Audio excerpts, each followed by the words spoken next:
This video falls under fair use. Fair use allows commentary, criticism, and reactions. What's up? Back with another one. So today I'm going to show you this clip of Dame Dash talking about Camron. Check this clip out. To have a real conversation with. Until I got to talk to the rest of my crew about it, it's just called talking ideas. And where I'm from, it's not thorough to have a really private conversation and go to the radio and tell everybody before everyone else knows.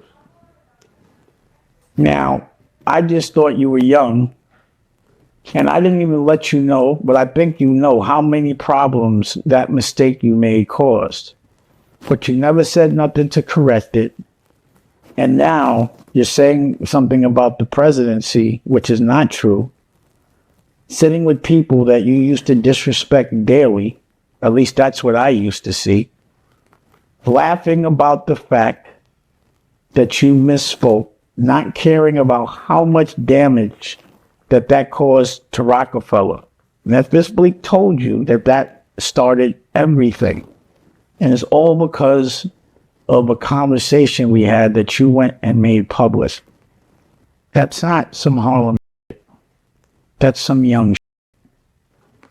But now that you're about 50 years old, just laughing about it, thinking that that's funny, without caring about the recourse of this mistake you made,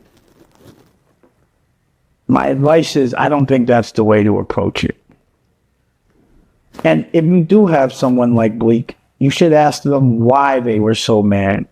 And I think you should have explained to them that, number one, you weren't going to be doing at ROC-A-FELLA. You were going to be running Dipset.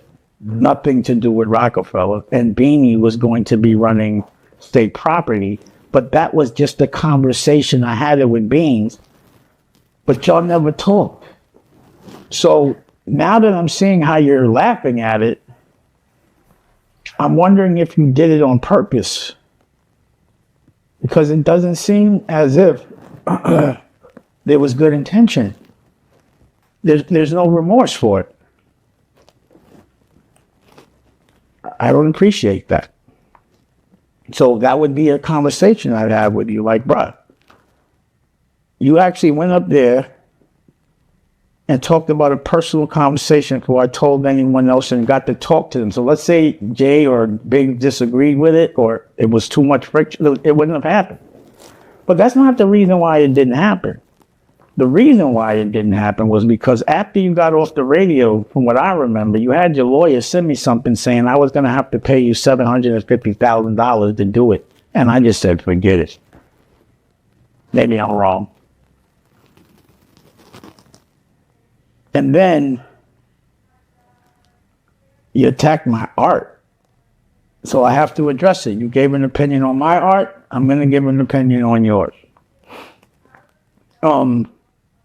Since ROC-A-FELLA, I haven't seen you make a hit record yet.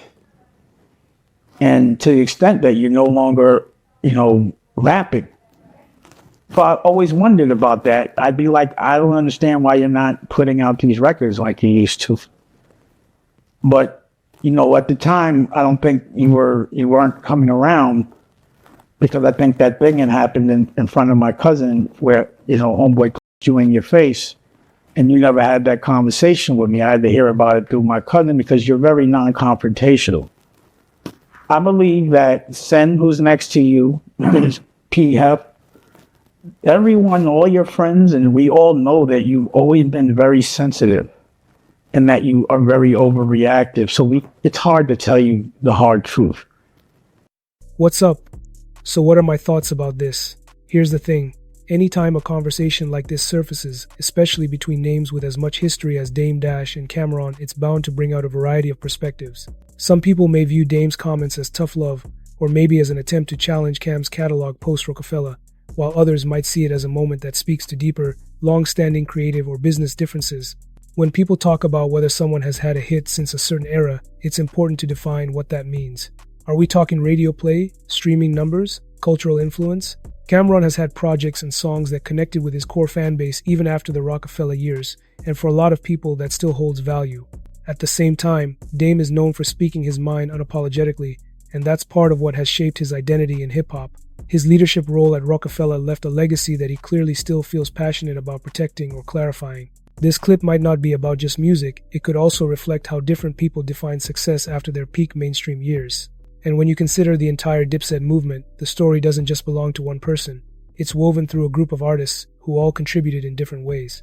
That's what makes these types of conversations interesting. They're rarely just about one statement or one artist. They're about eras, influence, business dynamics, and sometimes even respect between people who've worked closely before. At the end of the day, everyone watching this clip will interpret it through their own lens based on what they value in hip-hop and how they view each figure involved. Okay, so make sure to subscribe to the channel and leave a comment and also like this video. I'll see you in the next video.